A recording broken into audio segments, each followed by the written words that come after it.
Now let's understand the basis of how we understand that who can give blood to whom or who can receive blood from whom. So just remember that the rule behind this concept is that imagine a person is giving blood. So the person who is giving blood is called as the donor, and the person who receives blood is called as the recipient or the receiver. So the rule is that antigen of the donor should never match with the antibody of the receiver, because receiver is going to see what is antigen for a human body.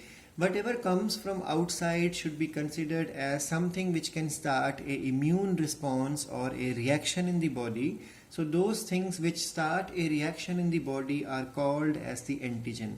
So we all know when there is a person who is immediately given blood transfusion, so the person who receives the blood has antibodies to fight, and he may fight with the antigen if the wrong blood is given to him. So why wrong blood? Because the wrong blood may carry the antigen which is similar to the antibody. So if they are similar, I just told the same thing here, if they are similar, then the fighting would start. And when I say fighting, that means agglutination or clot formation of the transfused blood. That means donor's blood cells are going to undergo precipitation or clumping or clot formation, and this clot formation will cause no problem basically in the big blood streams or blood vessels, but the problem starts in capillaries. Capillaries will become blocked, and once the capillaries become blocked, the death of the person is also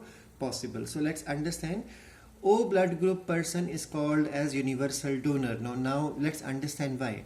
Because the O blood group does not carry any antigen. Because there is no antigen, so he can give blood to anybody. Because there is no antigen, so no immune response will start in the receiver's body. That's why the O blood group can give blood to A, can give blood to B, AB as well as to O. Now the another point, when we talk about giving blood, we have to think about receiving also. Now a person who has O blood group carries both the antibodies. Now you can see here, if you imagine for a second the receiver is a O blood group person, so you have to pay attention to the antibodies of receiver.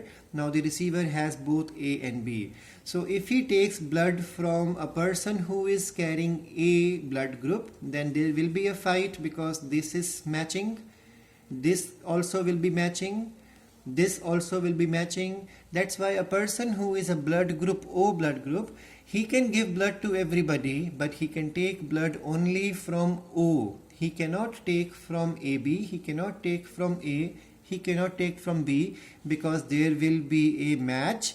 And if there will be a match between the antigen of the donor and antibody of the O blood group, then there will be a fight, and this will cause death of the person, the patient who is with O blood group.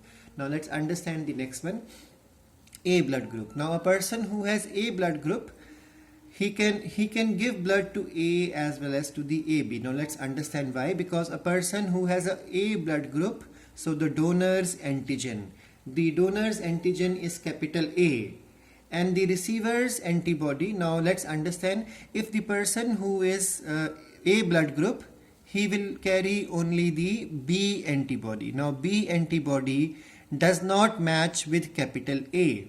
That's why this will be a successful one. Now when you pay attention to the next one, this person also does not carry any antibody. So because there is no antibody, no fight will take place. So the A blood group person can also give blood to AB, and the reason is there are no antibodies, because antibodies are the one which starts the fight. So if there is no antibody, then the blood giving is easily possible. Now in the same manner, you can see now this one, if the A blood group person gives blood, cannot give blood to the B and cannot give blood to the O. I hope this point is clear to you. So a blood group person can give blood to A as well as to the AB. Now let's understand the opposite also. A person who has blood group A, and if he needs blood, so from where can he take blood? He can take blood from O as well as from A. Now imagine here, if this is a person is a receiver, so receiver will always carry small b antibody. Small b antibody. So this B should not match with capital B. So that means he cannot take with this person because this will start a fight. He cannot take from this person because he still carries a B there and there will be a fight. So he can only take blood from A and he can only take blood from the O. So a person who is a A blood group, and if he needs blood, he can only take from O as well as A. In the same manner for B, the answer should be a person who has a blood group B can give blood to B as well as to the AB, but when it comes to receiving blood, a person who has blood group B, he can only receive from O as well as from B. And in the same manner, another complex one is the universal receiver. AB is called as universal receiver because AB does not carry any antibody. So there is no mechanism in the body to fight in this concept. So the AB blood group person can receive from everybody because these blood group carry antigens, or does not carry any antigen, but the thing is the AB blood group person does not carry any antibody. So he can receive from everybody, but he can only give blood to a person who has AB blood group, because a person who has AB blood group will carry both the antigen. So he cannot